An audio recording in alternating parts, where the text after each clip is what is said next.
What's good, fight fans? This is Johnny, and we're on Gloves Off Fight Report. This is where we bring some of the latest boxing news. Let's start with Emmanuel Navarrete versus Sugar Nunes. I want to recap that event. That was a beautiful performance by Vaquero. He dominated the whole fight. I mean, something that we didn't see. He was very patient.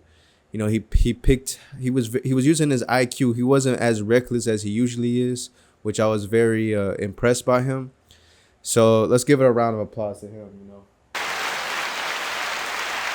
Yes, there we go. I'm working on my soundboard because that's my first time using it on my Zoom pod track. My Zoom pod track. So shout out to them. Anyways. Yeah, so that was a very great fight by Vaquero. He was you could tell he was the much bigger fighter in this fight. I mean, like you could just tell by the motherfucker looked like he was welterweight division. He didn't look like he belonged in the 130. But man, he fought with experience. He fought with intelligence. I was very proud of him.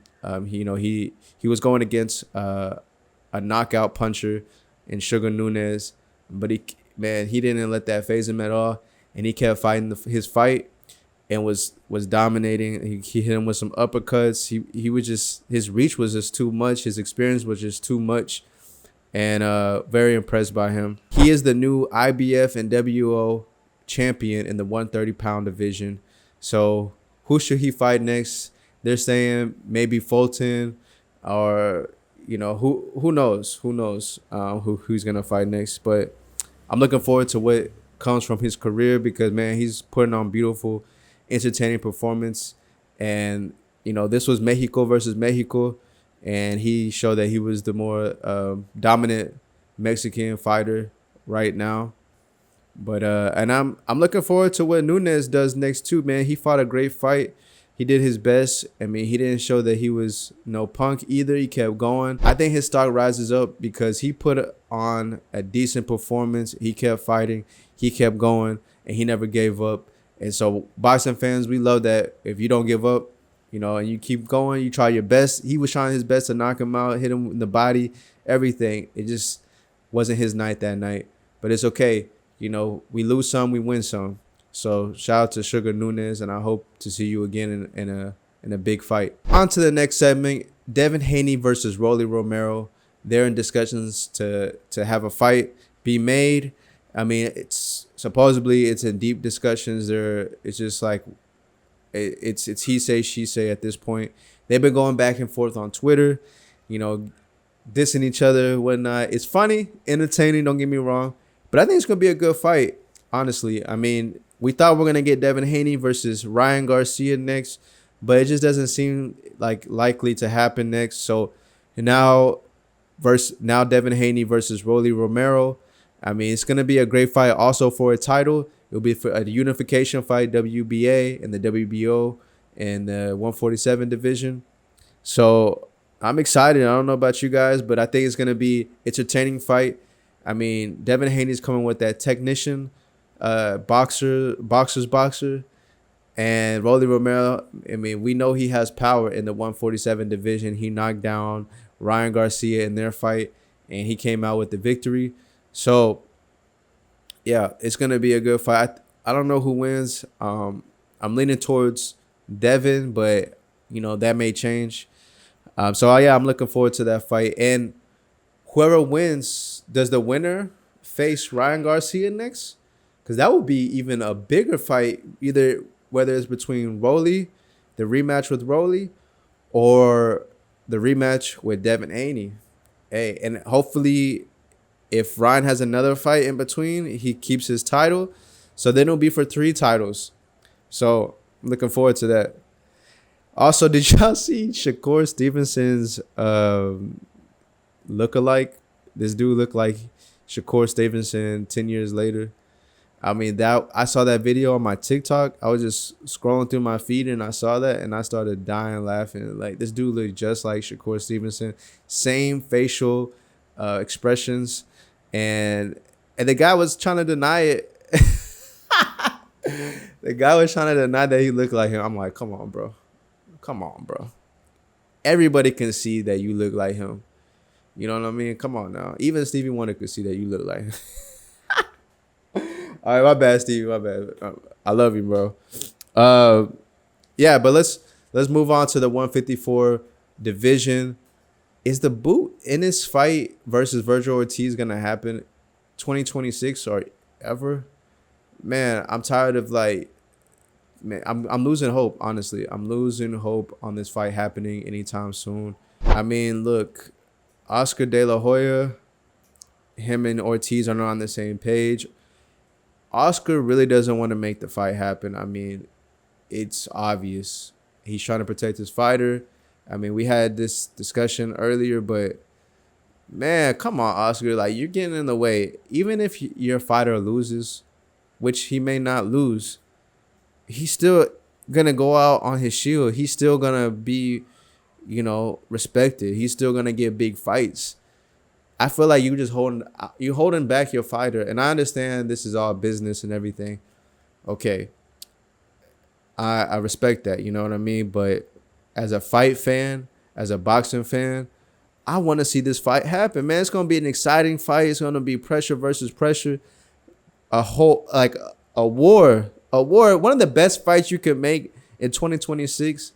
And it's looking like it's falling through the cracks. I mean, there's a lot of legal disputes going on. Temporary restraining order. And I mean, Ortiz is literally fighting to make this fight happen, and Oscar's like, nah, bro, can't get that fight. That's how I see it. So if this fight doesn't happen, who does Boots Ennis face next? I mean, he could face, he could face a champion. I mean, or he could face another top contender. So, and who does Virgil Ortiz face next? Honestly, like, who do they face? If they don't face each other, who are they gonna face? And I think Ortiz and Golden Boy need to figure that shit out ASAP, because this is disappointing to fight fans, and we need Boots Ennis in a title fight at least. Something's gotta shake. You know what I mean? Because this is ridiculous at this point, and I'm just really looking forward to seeing great fights from these two guys, because they're great fighters and they can make it happen. And they're the next up. Like, right now, they're in their prime. They're in their prime of their careers. So let's just fucking make this fight happen, man. Or let them get bigger fights if they don't fight each other. Maybe later down the line, they can fight each other when they both have titles. Who knows? But yeah, let's get this show on the road, you know what I mean? Because this shit is ridiculous.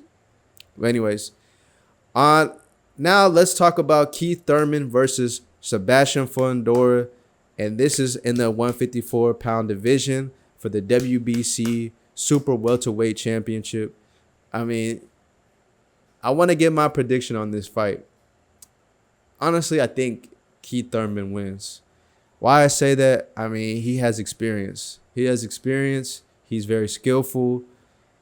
I think he has power. He's shown that he has power. We just haven't seen him too many fights in the 154. But I mean, look, I think Fundora gets hit with too many shots, and Keith Thurman he's going to take advantage of that. And I don't know. I just feel in my heart and my soul that Keith Thurman wins. I like Sebastian Fundora. I mean, come on now. Like, he's an exciting fighter to watch. He's really good. He's skillful as well. He came back from adversity. He showed that he's resilient. He showed that he can be a champion in professional boxing. And I like how dedicated he is to the sport. I like Fundora, man. Like, what's not to like? He's a likable guy. He's a nice guy. His sister, she's also a great fighter. But I just think Keith, he edges this out. He wins. I don't know if he wins by knockout or if he wins by decision, but I just think he's just too skillful for Fundora. It's just what I feel, man. And I think Keith is hungry, man. Keith is hungry to be back on top. He, I feel like he never got his just due, and he's an older fighter now. He's 37 years old, but I think he still got that dog in him. I think he still got that hunger in him. I think he still can be a champion, even in his age. Um, I have hope for him. I have hope for him, and I think he's gonna win this fight. Let me know what you guys think. Maybe I'm wrong, but hey, stay tuned. It's in March. It's gonna be a good matchup. Undercard is good too, so I'm looking forward to this fight. Now let's move on to the upcoming fight with Jay Opataya. He's gonna be fighting Brandon Glanton. This is gonna be the first championship fight this Sunday on Zuffa Boxing. This is gonna be the first championship fight on Zuffa. Still, the question that has not been answered, and the elephant in the room, is he gonna be able to keep his IBF title since he's now fighting with Zuffa Boxing? Even he looked kind of confused when somebody asked him that question. So I don't even think he knows. I don't know what's gonna happen. I mean, he wants to be undisputed. Okay, but you're defending your titles. Well, defending one title essentially, because Zuffa Boxing doesn't recognize the other sanctioning bodies. So I guess you're gonna add this now. I don't know. Is he fighting for the Zuffa belt as well in the cruiserweight division? I think so. He does. But yeah. So this Sunday, March 8th, in the Apex. I can't believe they're still fucking fighting. Can't believe they're still fighting that damn Apex, that boring ass venue. Why y'all can't do this in Australia or something where, you know, where Jai Opataya is respected or something? Y'all gotta change it up, man. This is why Zuffa Boxing is getting backlash, because they're fighting this little ass venue with 200 people. I mean, it's not exciting. It's not what boxing's about. And they're using these branded colors and taking the culture of what boxing is. So I'm gonna tune in for the main event fight for sure. Maybe the co-main event, whoever's fighting on that card. So I'll be watching that on Zuffa Boxing. Speaking of Zuffa Boxing, what's up with Conor Benn? He just announced that he is gonna be going against Regis Prograis on the co-main event on the Tyson Fury card. How do I feel about this? Más o menos, you know. I like Conor Benn. He's an exciting fighter. He's entertaining. He has grit. Not the most skillful guy, but I like him. He is always ready to fight. He's always ready to put on a good fight for the fans. So why not? I think this is gonna be an exciting fight. And Regis Prograis, I mean, yeah, I mean, I think this is a setup fight for Conor Benn to win, because Regis Prograis just came off from a close win against like a 135, former 135 pounder or 130 pounder, Jojo Diaz. I mean, Regis is not the same fighter he once was. I'm a fan of Regis just because, you know, I have family in New Orleans, my second family. So I have a soft spot for Regis Prograis. I want to see him succeed, and I'm happy that he has this opportunity to fight as the co-main event. I mean, I think it's a big opportunity for him. Even in some crazy scenario, he comes out with the win. But I just don't see that likely. They're fighting at a bigger division too for him. They're fighting at 150 pounds. And so who knows? He's already a smaller guy as it is, Regis Prograis. So I just don't know. I just don't see him winning. I mean, we saw with Jojo Diaz, he got shooken up. His legs look like Bambi, and I just don't know if he is able to take the shots he used to been able to take. Like, can his chin hold up? That is the question. Can his chin hold up? I think they're both on the same skill level. They both started boxing around the same time. Like, Conor Benn started at 17. So did Regis Prograis. Regis Prograis is the older fighter. He's probably a little bit slower. But I don't know. Who knows? But And yeah, so I just don't know if he's gonna if he has enough to win this fight against Conor Ben. Conor Ben, this is like I believe the first fight, or I guess the one fight deal that everybody was talking about with Zuffa Boxing, where Conor Ben got paid $15 million, or I don't know what's going on. I have no idea. This is kind of interesting. Like I said, with Zuffa Boxing, it's all up in the air. Nothing's for sure anymore. So we just gotta wait and see, guys. We gotta wait and see. And yeah, and does he sign a long-term deal after this fight? I don't know, because he's talking about fighting Ryan Garcia next, and it's all over the place. And he kind of fucked his relationship up with Eddie. So does he go back to Matchroom, or does he fight with another promoter, or he go straight through Ring Magazine? I mean, his options are pretty open. So who knows? But speaking of that, who does Ryan Garcia fight next? I mean, looks like the Devin Haney fight is not happening, since he's gonna be fighting Rolly Romero. Uh, I mean, he could either fight Teofimo Lopez. He could fight if the Haney and Rolly doesn't happen. He could fight either Rolly or Haney.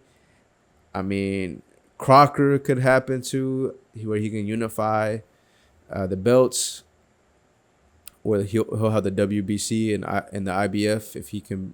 But I don't know if that's gonna happen, because I don't know if that's a big enough fight. Even we gotta watch out for Keyshawn Davis. I mean, he's in that division now, so I think Ryan Garcia needs another win. He needs to. I heard something from Keith Thurman recently where, you know, he's talking about Ryan versus Shakur, and he doesn't think they should face each other, because Shakur is just not a good style matchup, essentially. And I agree. I think Shakur wins that fight, honestly, by a dominant performance. So I agree with Keith Thurman. And I think, just like what Keith Thurman said, he said, look, he should get on the winning train. And I agree with him. I agree. I think Ryan needs another win. Top contender in the welterweight division.